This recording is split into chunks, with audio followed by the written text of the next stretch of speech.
I'm going to talk this morning about big stuff. I'm going to talk about the sweep of global history, the redistribution of power in the world, epic changes. I'm going to talk about why Win Schwartau is a significant figure in the history of the world. No, honest to God. I'm also going to talk about why this very meeting might be a footnote of some significance in world history.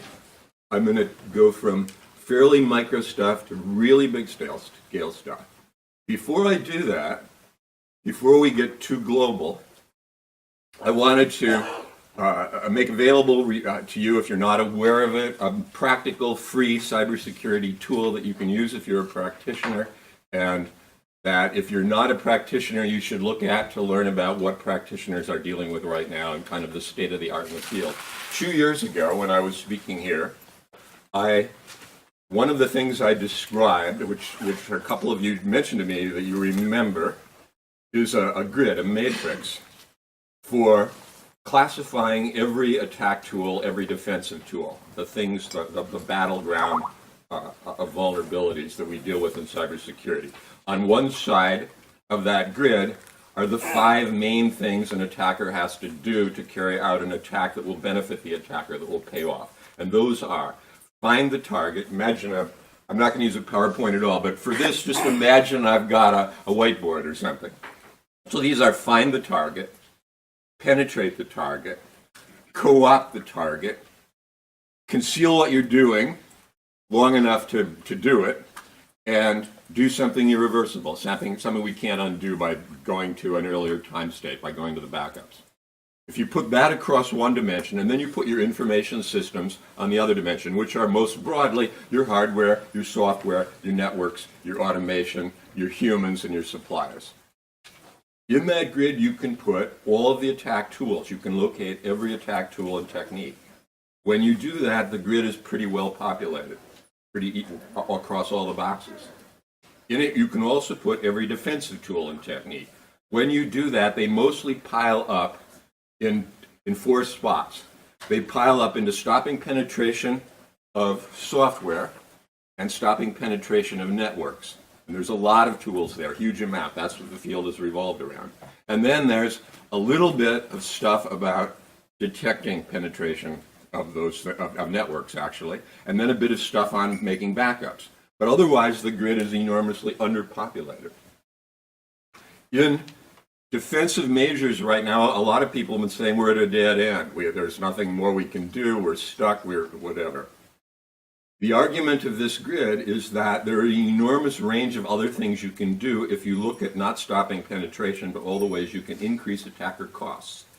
If attacker costs become greater than attacker gains, you've won absolutely. If attacker costs gains equation is worse for attacking your organization than for attacking another organization, you've won relatively. One size fits all, just generic cybersecurity is no longer cutting it. All the companies and organizations that have suffered horrible cyber events, horrible losses due to cyber attacks over the last certainly about 4 years, were doing all the generic stuff. They were compliant with every standard, every checklist. They'd implemented best practices, and they were still had. If you tailor cybersecurity to an organization, which I talked about 2 years ago and often talk about, and I'm not going to talk about very much right now, if you tailor it to an organization, you can enormously improve your cybersecurity while in many cases even cutting your costs. In order to do that, you need a selection of measures that you can select from. If you're going to tailor it to an organization, you're going to cut the cloth down to something tailor-made. You need a big piece of cloth. So a few weeks ago at RSA, my colleague John Baumgartner and I unveiled that matrix, that grid that I just described, populated with all the defensive tools that we believe work. And instead of concentrating on stopping penetration and those other few spots, we tried to brainstorm everything we've seen or used in our years in the field that still works, that's still applicable. And we tried to put everything we could think of that was useful in every box. We came up with over 1,000 items. It's the most comprehensive list of cybersecurity measures that there is by a pretty wide margin. And these are generic, these are not generic ones. These are ones from which to select. So it doesn't mean that people should have to implement 1,000 measures. In the document in which this is contained, because we can't print a gigantic grid that would cover this ceiling, we did all the items twice. You go through, and the first time the 1,000 items are in the document, they're classified according to information systems, the way defenders look at the world. The second time, they're organized under harder to find, harder to penetrate, and so on, the way attackers look at the world. The matrix is available on our website. If you Google Scott Borg security, the first item that will come at the top will probably be U.S. Cyber Consequences Unit website. If you look for a button that says, a dark button on the left that says Cyber Security Matrix, that's it. It's about, 170 pages long, but it's everything twice. The introduction is a kind of a manifesto for where practical cybersecurity is today and where it needs to go. This is a draft version, and I'm hoping that a bunch of people here will look at it and tell us things we've missed.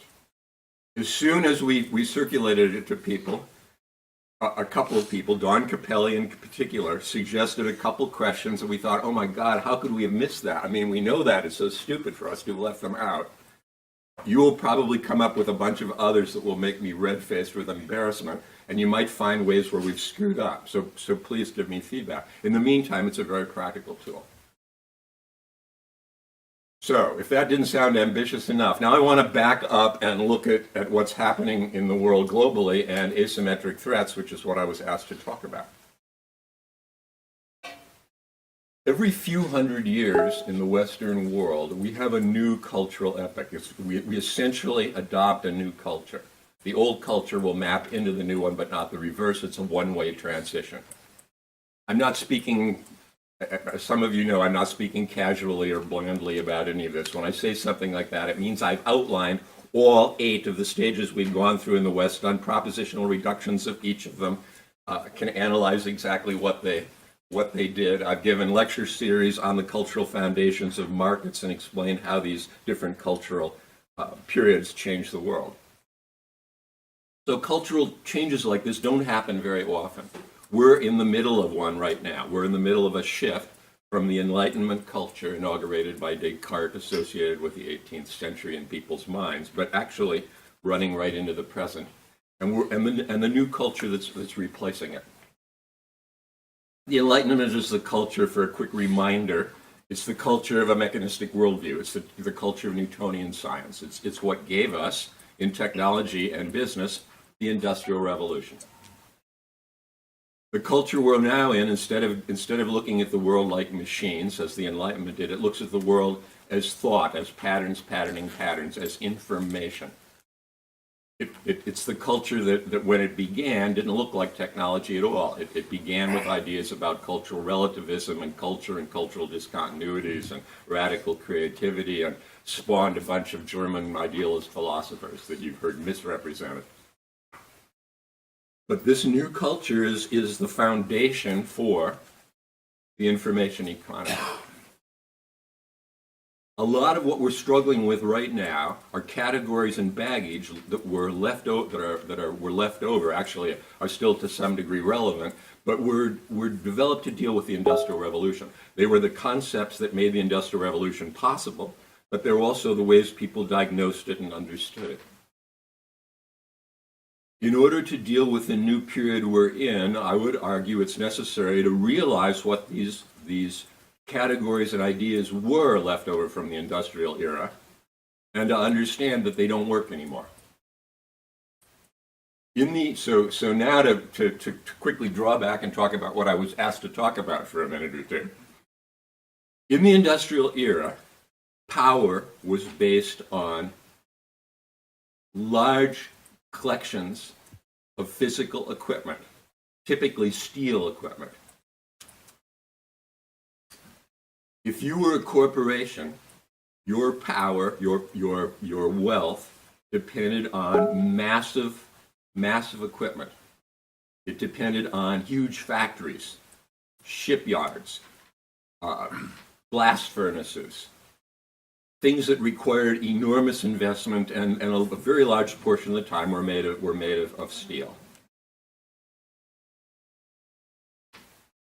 Those things were how you created value. And because the main way to increase efficiency, to increase productivity in that era was economies of scale, these were very large scale things. And because the main way to be more powerful, to have more leverage, more bargaining power, was concentration of power, concentration of force, they were highly concentrated, highly centralized. So we've got these big companies that own this massive physical stuff. And we've then got countries whose power rests on the same thing. Countries were powerful if they had masses of steel ships and masses of airplanes and masses of physical equipment. The corporation didn't have to worry about competitors unless those competitors also had blast furnaces and giant factories and that kind of stuff. Railway, enormous networks of metal railway lines and things. Countries didn't have to worry about rival countries, competitors, unless those countries had fleets of big ships and masses of airplanes and other piles of stuff. So that engendered an idea of symmetrical conflict, symmetrical competition, which was actually an Enlightenment idea. It's not something that was obvious and always the case all through history. You can read Thucydides or Machiavelli and you don't hear about balance of power and symmetry or asymmetry and so on. So there was this expectation of things being symmetrical that went with industrialization. And asymmetric conflict, asymmetric warfare was always a kind of a small sideline sort of thing. It was assumed that people would engage in asymmetric warfare if they couldn't engage in symmetric warfare, if they didn't have an army, if they weren't powerful enough, if they didn't have masses of equipment, or what went with it often, disciplined manpower. They then would engage in guerrilla tactics and sabotage and so on. These were all relatively small scale things. And in certain cases, they could be significant, but mostly not. I mean, for example, they could be significant if they got their hands on nuclear whatever. But in general, in the industrial age, in order to be a nuclear power, you needed giant equipment. You needed all those centrifuges and all those reactors, all that stuff again. So nuclear power was still industrial age, very symmetrical.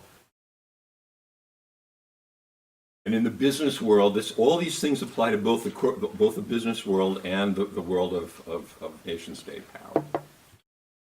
In the information age,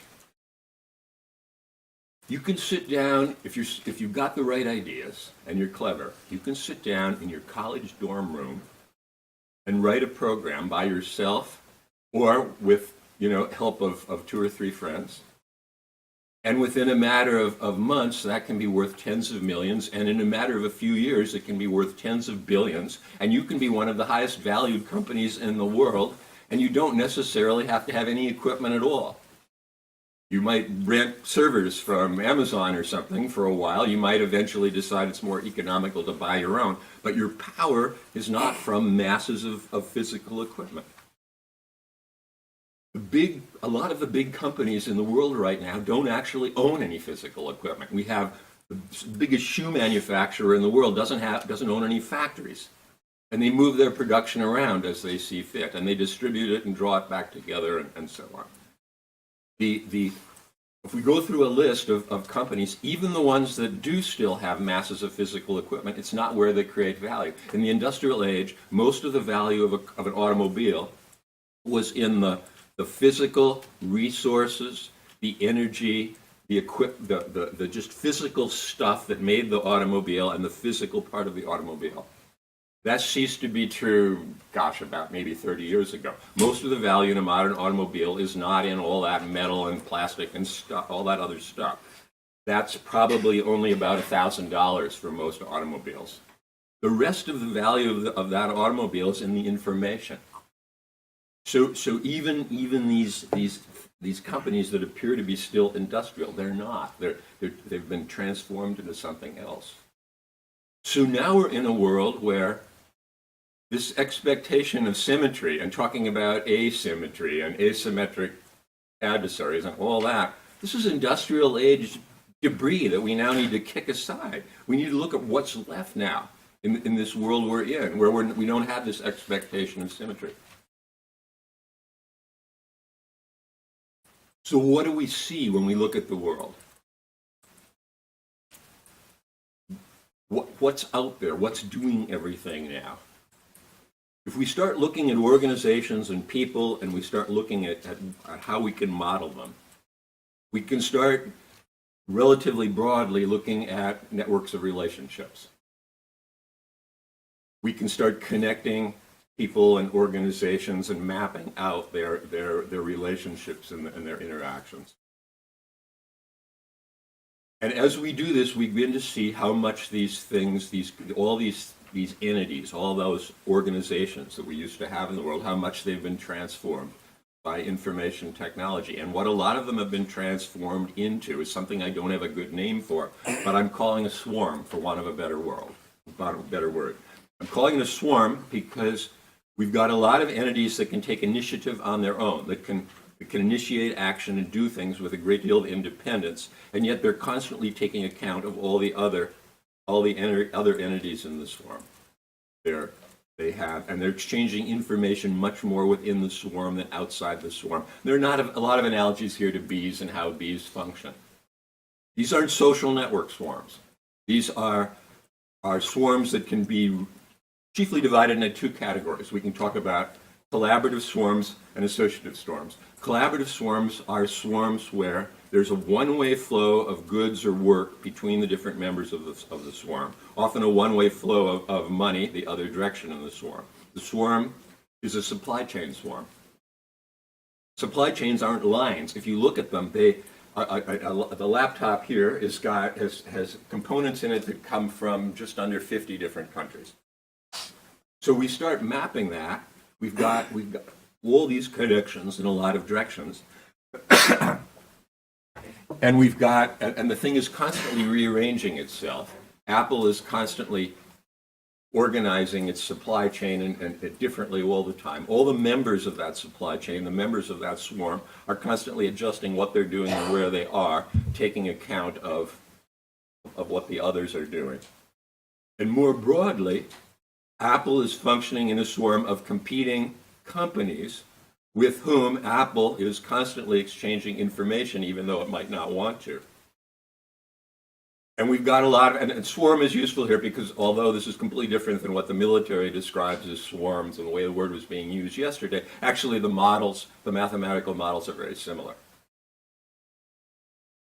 So if we look at the world and who the adversaries are, who the attackers could be, in using this framework, starting first of all with these collaborative swarms, we've got a lot of things that have transformed themselves into swarm-like beings. Corporations now that are very efficient, in addition to being part of swarms, part of what are often called ecosystems, but I'm saying we should call swarms.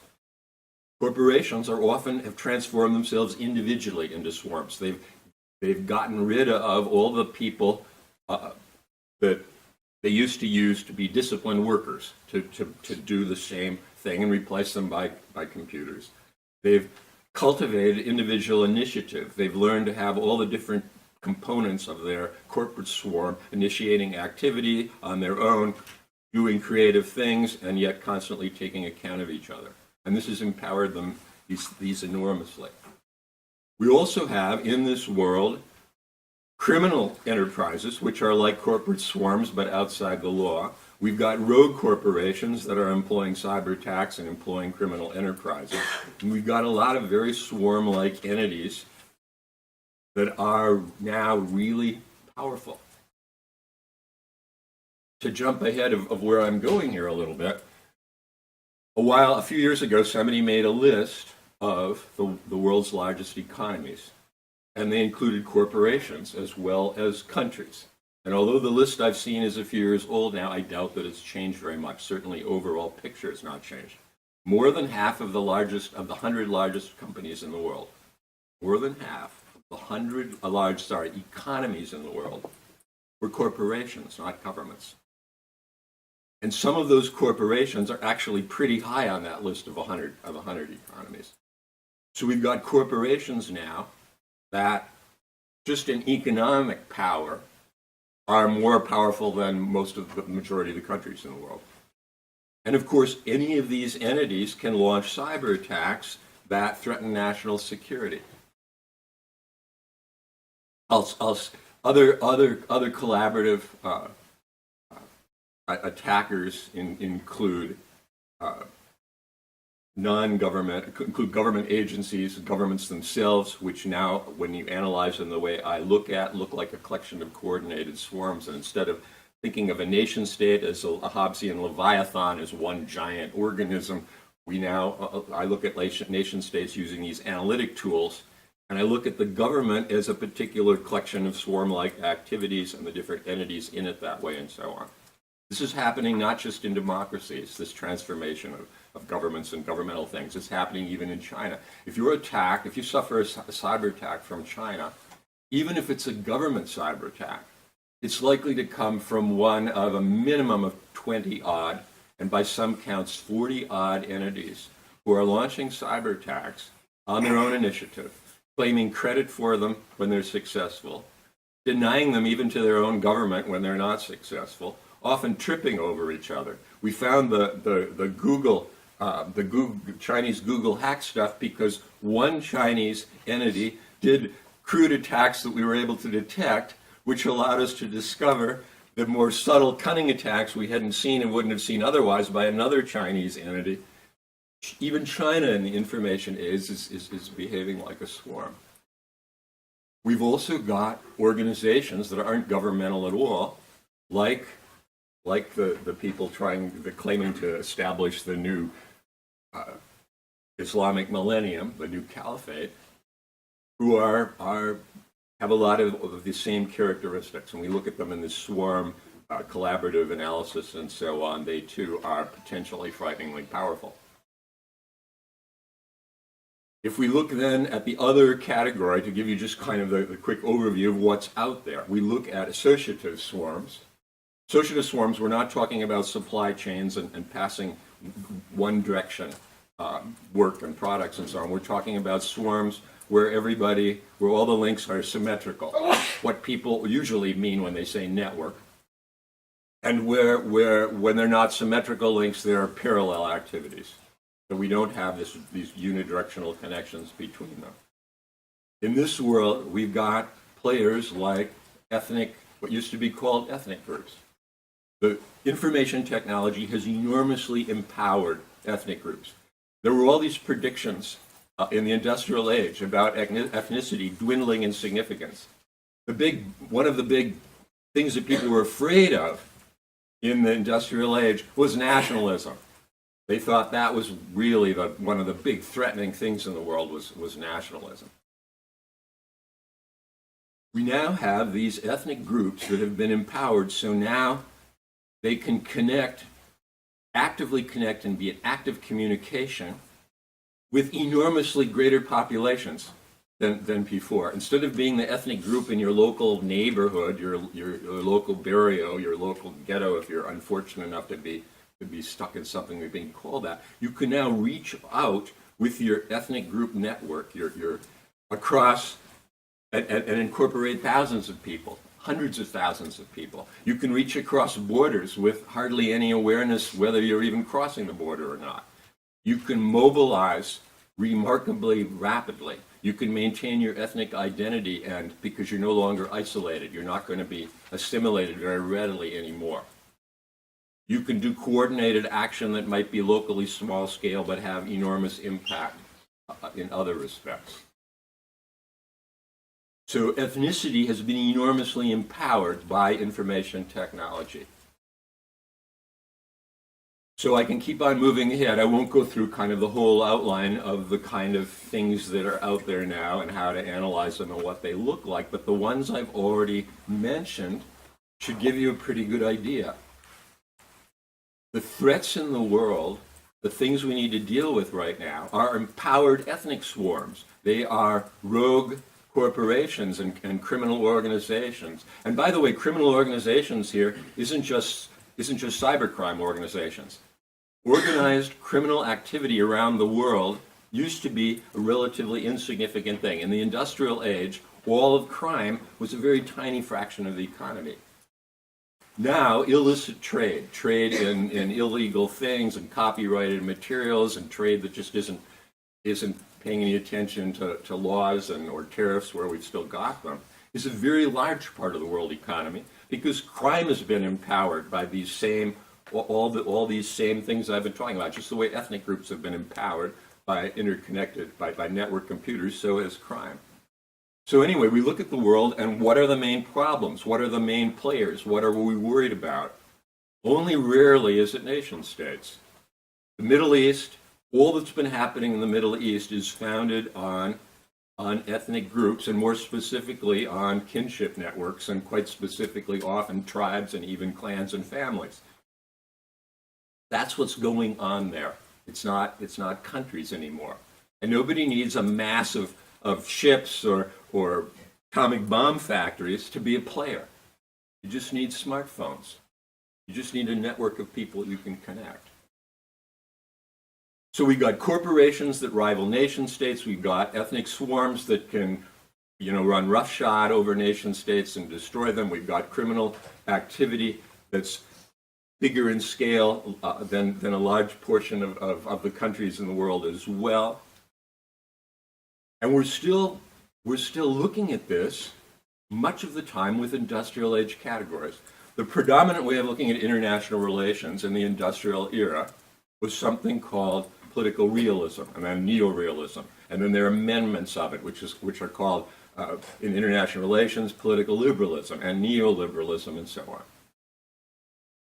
This thinking is in your minds and in the minds of all the journalists who write about global affairs and global conflict, whether they're aware that it comes from this tradition, this academic theoretical tradition or not. For those of you who have been interested in international relations, the tradition I'm talking about is the realist tradition that's in its most modern phase, was articulated by E.H. Carr at the end of the 1930s, expanded into a really comprehensive theory by Hans Morgenthau in his book Politics Among Nations, which first came out in the 1940s. It's crystallized in a more elegant and slightly more radical version by Kenneth Waltz, writing in the end of the 1960s or beginning of the 1970s, and then in his classic treatment toward the end of the 1970s.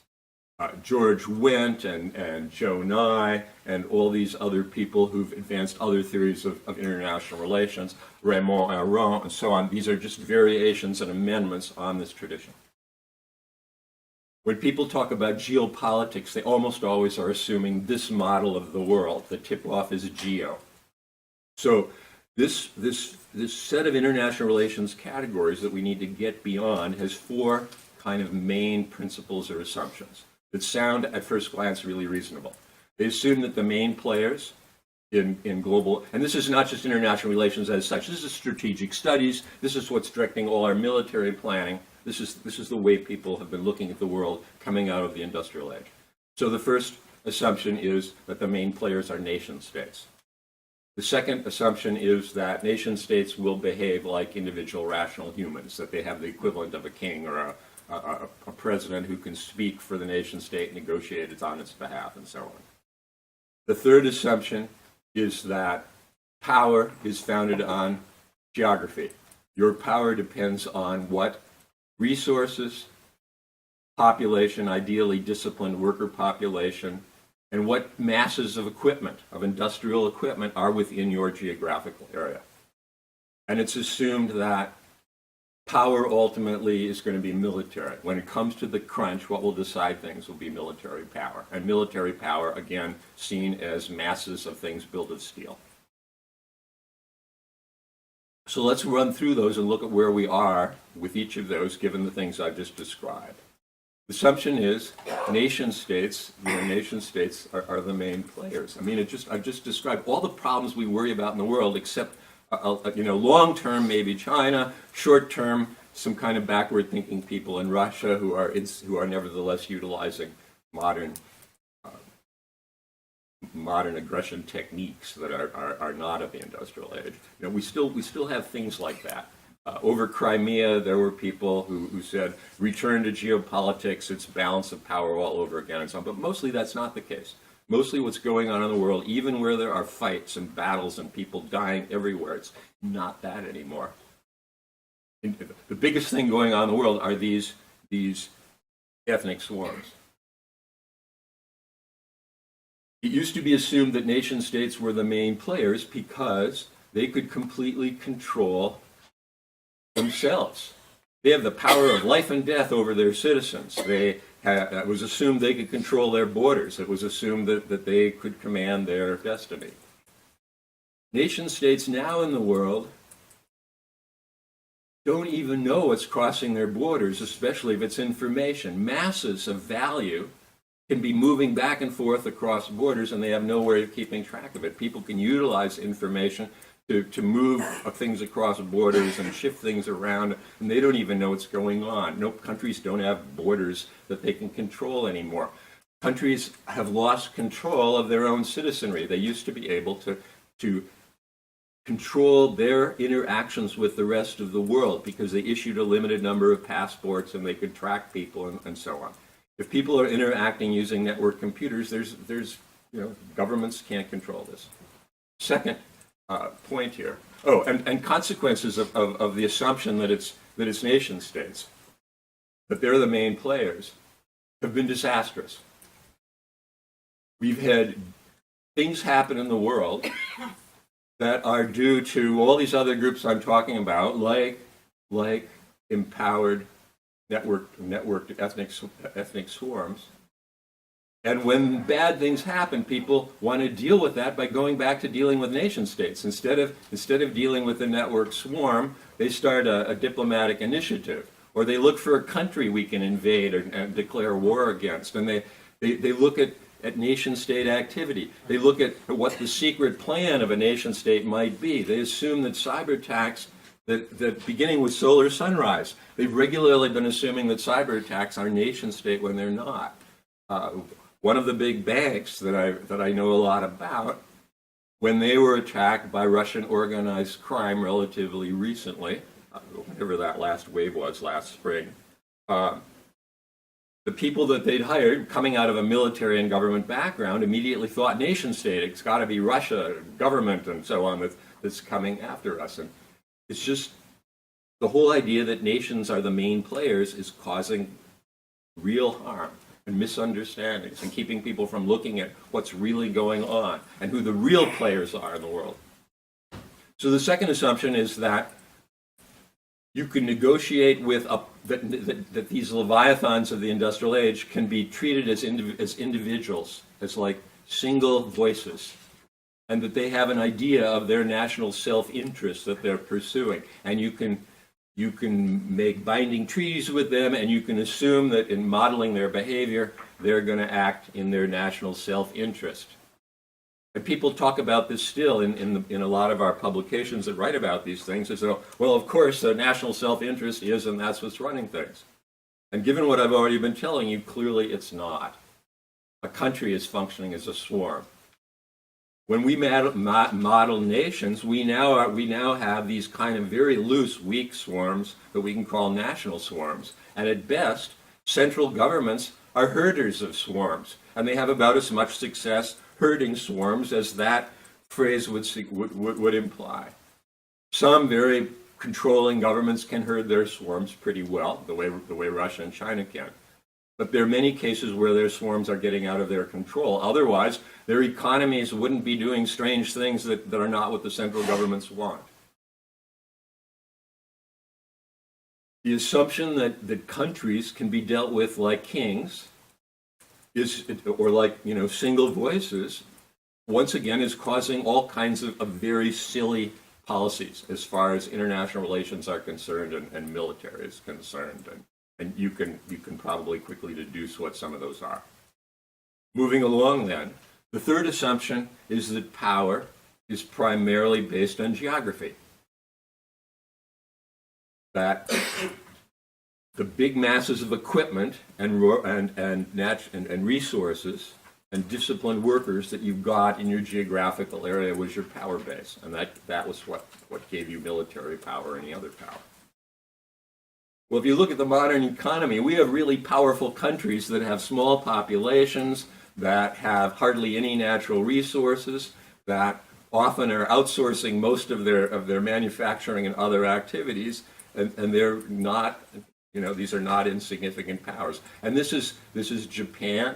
It's little entities like Singapore. It's increasingly America and Germany and Sweden. Sweden's role in the world economically, its power is not based on Sweden's population and its internal natural resources. It's just not how the world works anymore. Holland is a really important power potentially in the world. It could easily, in a matter of possibly weeks, certainly months, become a major cyber power. It is already technologically a major player in the world. And look at Holland's natural resources, or the size of its population, or even the physical equipment internally. In the corporate world, we have, as I said earlier, we've got shoe manufacturers that are the world's biggest shoe manufacturer and don't own a factory anywhere. We've got the most valuable companies in the world, as long as they're not leftover industrial age companies, of which there are only a few in the top, like the oil companies. If you're not an oil company and you're one of the world's largest companies, typically, if you're Apple, you're not manufacturing iPhones yourself, and you're not even dependent on a single country to manufacture them. You are cleverly organizing your production so you can shift it around if you need to. If you're making a product nowadays, it's the information that shapes everything you do. You can design a product and not even know until you're ready to manufacture what you're going to make it of. You can decide whether it's going to be plastic or composite or ceramic or metal after you've done your designing. So we've got companies that are planning and building their power and operating, and geography is mostly just irrelevant. We've got countries that are major powers where geography is not relevant. So back when geography was your main source of power, the logical thing for countries to do was try to expand, try to grab more geography, try to move their borders. This is still what was happening during World War II. It was happening to some degree afterwards throughout the Cold War. It was a good way of modeling. All these industrial things I'm saying are obsolete, by the way, were all valid and true and good ways of understanding what was happening in the industrial age, including the nuclear age. So we had countries that were expanding their borders. I remember as a kid seeing propaganda, educational movies in school showing the onward march of the communists, the Iron Curtain expanding and expanding, because it was. In the modern information economy, what good would it do you to annex, in most cases, unless you're annexing people of your own ethnicity, like in Crimea, who have a kind of education and background that will allow you to incorporate them into your information economy. And even a country as backward as Russia is shifting into an information, economy. Unless you've got a special circumstance like that, what good would it do you to conquer another country? You can't integrate those people with that different cultural, ethnic, orientation. You can't integrate them into your workforce the way you could in the industrial age. The resources that you could seize, you could have bought on the open market earlier in the world market. You didn't need to seize them. There's just no. And look at the world. Where in the world are countries trying to expand their borders now? There are only a couple special cases. There's a little bit of, people are contending for control of some islands and a few bits of ice flows and things because of possible mineral resources underneath, and just to show off, and because they're backward and haven't completely understood the world we're now operating in. In this world, then, where geography was the basis for things, it was assumed that countries would all be constantly trying to expand their power, and the thing that would stop them from, expand their geography, and the thing that would stop them from geographic conquest would be other countries trying to expand their geographical area, pushing back. And that's partly why the basis for power in the industrial era was assumed to be military. With people talk about a state of anarchy, and countries in a state of anarchy with no higher authority, a Hobbesian state of anarchy, can always resort to war. And unlike for smaller scale things where you can have binding social contracts and enforce them, if we're talking about global competition, you can't. It's always anarchy forever, and therefore it's always force being used implicitly as a threat all the time and explicitly whenever it's going to advance their interests and so on. Rather pessimistic picture of global competition. And the idea was the only thing to stop it is opposing force, is balance of power. All the stuff about balance of power is an industrial age way of looking at the world. And the phrase geopolitics, when people say that, they're almost always looking at the world, trying to understand what's going on in terms of maps, geographical maps. You still see people trying to understand everything that's happening in the information age in geographical maps. They print maps showing, networks and things, and they think that's going to make sense of it. All the other stuff I'm talking about, the ethnic swarms, the swarm activity, the corporate swarms, the individual corporation acting like swarms, they don't fit in borders. They don't fit in particular areas. And they're often concentrated in tiny geographical areas, like southern Sweden, like the Netherlands, like Singapore.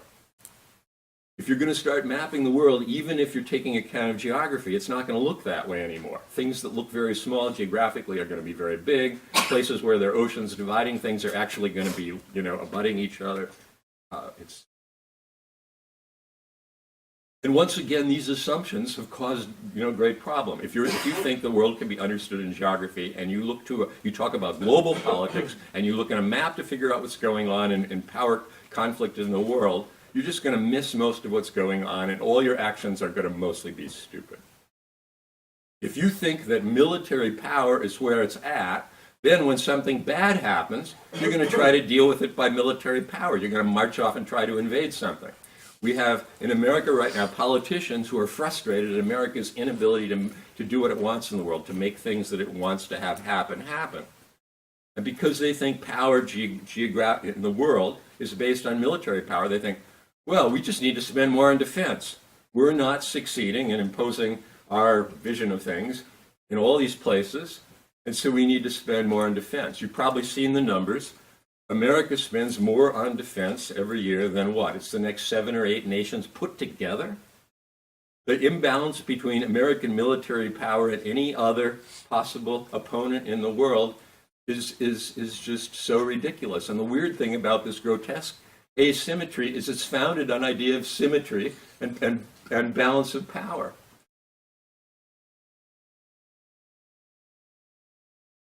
So all of that political realist tradition in international relations, in strategic studies, in military planning, is now just an obstacle to making sense of things and doing what we need to do. And at a practical, immediate level, if you're defending a corporation and you're dealing with cybersecurity, and then you decide you need to take a bigger view of things and step back, all those things are going to get in your way of understanding what you need to do. And because of the way corporations have been empowered, it's hard to be so small nowadays as a business entity that you can ignore global events, that you can ignore the global economy and global competitors and all the rest of it. So even quite small companies really need to be thinking globally, but as soon as they do that, they start falling back in these categories that are going to give them all the wrong answers. So what replaces that is this vision of swarms that I've begun to outline already. I'm running out of time, so I don't have time to explain more of that, and I want to at least have a few questions.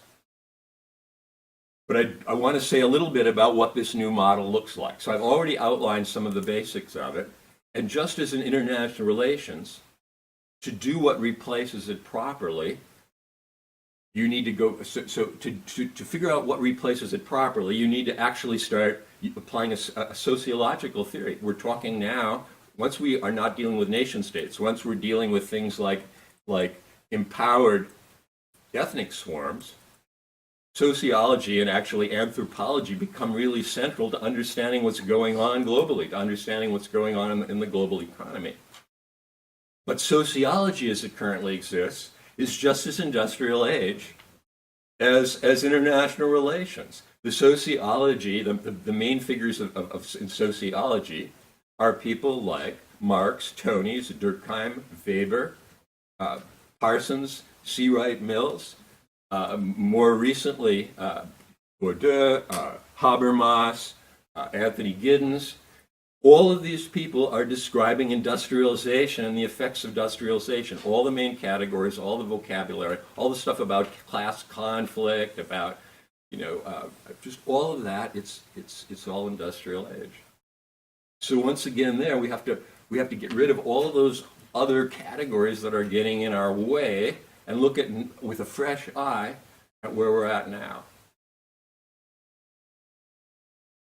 So I'll stop there and see what you want me to talk about further in the whatever few minutes I've got left, please. Well, for what it's worth, I completely agree.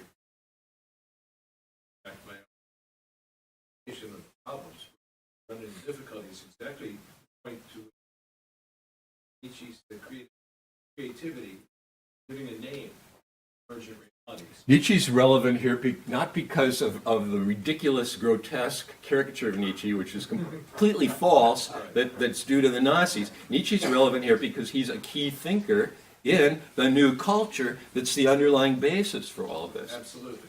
Not long ago, and the difficulty he's encountered in our group thing is exactly what we're encountering. How do you give new names to the entities we're describing, such that they become cognitive artifacts capable of being handled and manipulated by the people to whom you're addressing this vision?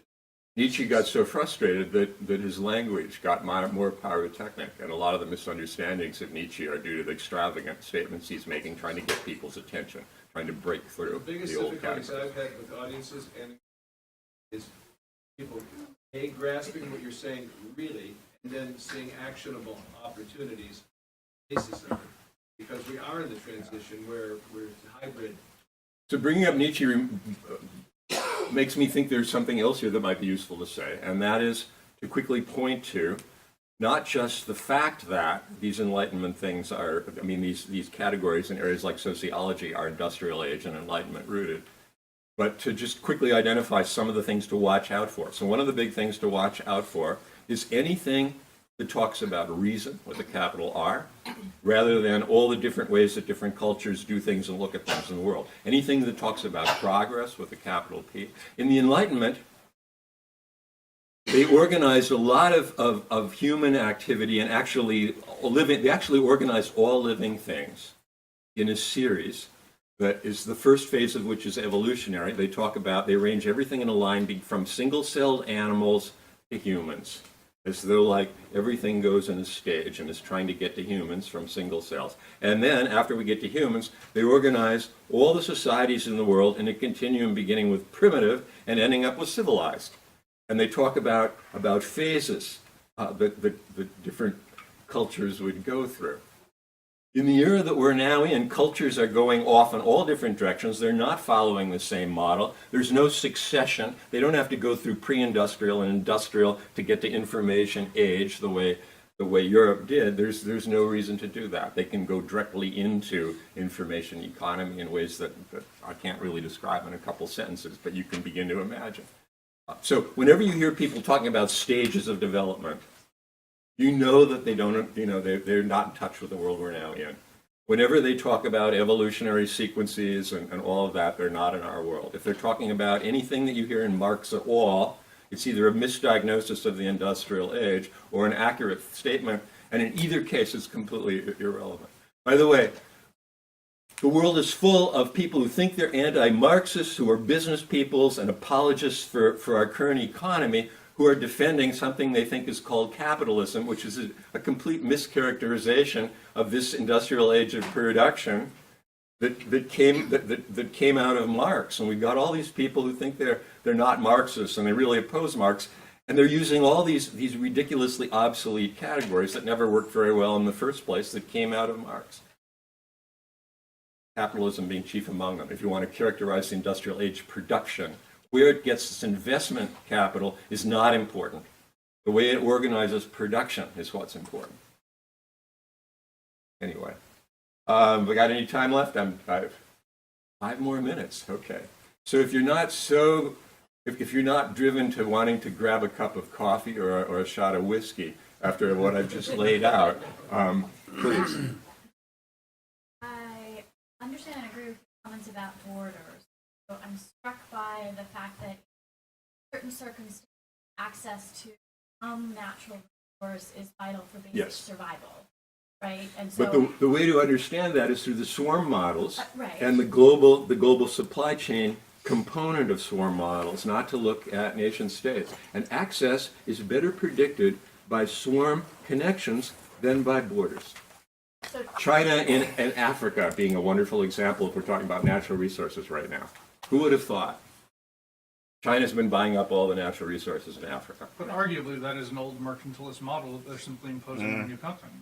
The difference is from earlier globalization was purely about natural resources. And it was about commodities, basically. It was about things that you could exchange without a lot of collaboration. Modern globalization is about rich exchanges of information and really dense collaboration. But they're not doing that. How much the current Yeah. Chinese structure in Africa is Yeah, it's anywhere other than the old model. it's extractive. That's why they're mining in Afghanistan. That's why they're So pulling let's talk about oil that out of, afterwards. I used to think that, now I've been Niger looking at Delta. what they're actually doing, and I'm willing to and what be they're challenged on what that. they're doing is I think is not that. But if I'm wrong, it's an anomaly in the modern world. So let me say quickly something about markets. An Enlightenment market is a commodity style market, an Adam Smith market, a market that I'm a University of Chicago trained person. The economics I learned there, which I still admire for its intellectual beauty, was very much an Enlightenment economics. And a lot of the economics that America is trying to export to the world right now under the banner of free markets is an Enlightenment economics. And by that I mean, among other things, an economics that assumes that markets are commodity-like, that they consist of short transactions, not sustained relationships, that an Enlightenment market from an information standpoint is incredibly crude. It's a market matches customers and suppliers. An Enlightenment market is matching customers and suppliers using only 3 variables: type of product, quantity, and price, nothing else. It's assuming that the products are completely uniform. And once you've identified the type of product, the kind of market you're in, it's just quantity and price. That's why these supply and demand markets you maybe saw in Economics 101 work so well.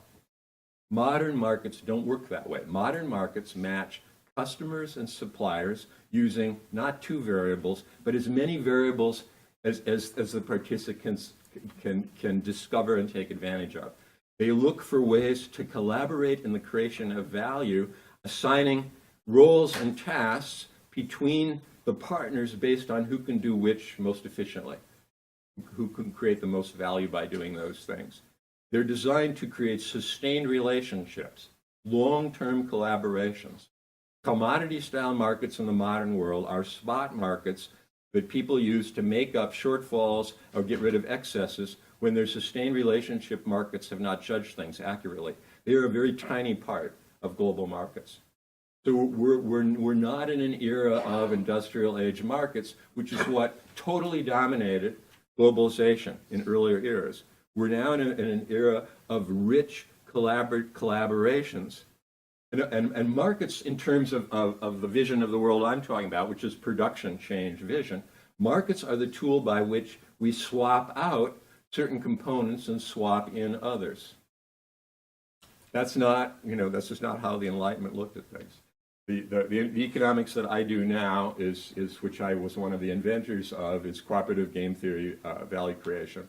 Stuff you've heard about value nets and value chains and added value and complementers and so on. Most of that stuff, that theory, those concepts, were produced by Adam Brandenburger and Harborne Stewart, and as far as information was concerned, me, in the mid-90s at the Harvard Business School. And that stuff caught on so fast that while we were teaching it, the consulting companies were already trying to sell it. There's this whole different way of looking at economics that replaces the Enlightenment way, that really illuminates what's going on in globalization. Now I've probably definitely used up my time. Thank you very much.